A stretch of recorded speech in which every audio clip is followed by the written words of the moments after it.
दोस्तों स्वागत है आपका अपने YouTube चैनल पर जिसका नाम है जस्ट विल इट। दोस्तों आज हम जानेंगे बांके बिहारी मंदिर के रहस्य के बारे में संपूर्ण जानकारी। मथुरा के वृंदावन में है बांके बिहारी मंदिर। जानिए इस मंदिर और बांके बिहारी से जुड़ी तमाम अहम बातें। मथुरा से करीब 10 किलोमीटर की दूरी पर वृंदावन है। वृंदावन भगवान श्री कृष्ण की क्रीड़ा स्थली है। यहाँ की कुंज गलियों में भगवान श्री कृष्ण ने तमाम लीलाएं की है। इसी वृंदावन की रमन रेती में राधा और श्री कृष्ण का बांके बिहारी मंदिर बना हुआ है।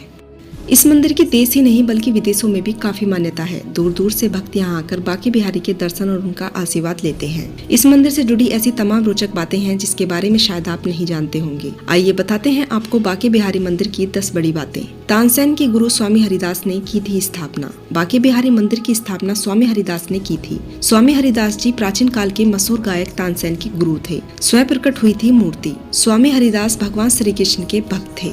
वे निधिवन में भजन आदि गाकर भगवान श्री कृष्ण की भक्ति किया करते थे। उन्हें राधा कृष्ण दर्शन दिया करते थे।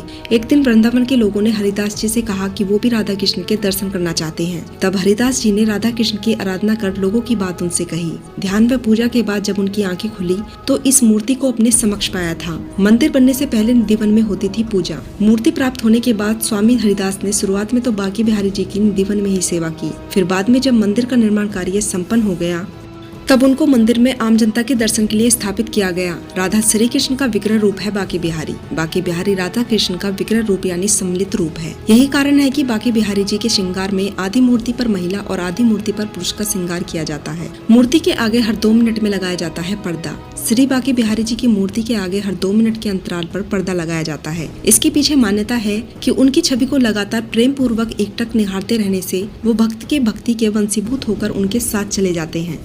मूर्ति की आंखों से आंखें मिलाते हैं भक्त। बांके बिहारी सिर्फ प्रेम के भूखे हैं। वही मान्यता है कि वो भक्त की भक्ति के वशीभूत हो जाते हैं। इसलिए इस मंदिर में आकर आंखें बंद करके पूजा नहीं की जाती, बल्कि बांके बिहारी की आंखों में आंखें डाल के उन्हें निहारा जाता है। कहा जाता है कि बांके बिहारी की मूर्ति में ऐसा आकर्षण है जो भक्त को अपनी तरफ खींचता है। उनकी आंखों से स्वयं आंसू गिरने लगते हैं। बांके बिहारी की मूर्ति मार्गशीर्ष माह के शुक्ल पक्ष की पंचमी तिथि को निधिवन स्थित विशाखा कुंड से प्राप्त हुई थी।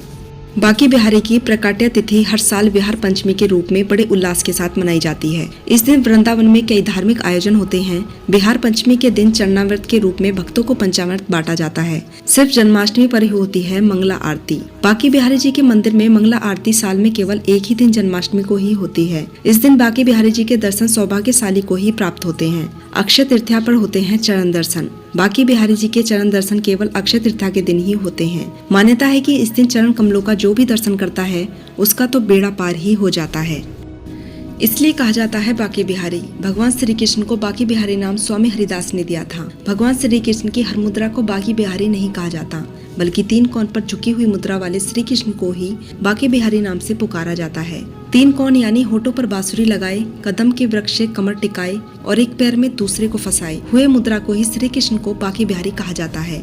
तो दोस्तों आप लोगों ने जाना श्री कृष्ण बांके बिहारी मंदिर के बारे में। अगर आपको हमारे लल्ला बांके बिहारी की हैरान कर देने वाली जानकारी पसंद आई हो तो चैनल से जुड़े रहने के लिए चैनल को सब्सक्राइब करें और मोटिवेट करने के लिए वीडियो को लाइक जरूर करें।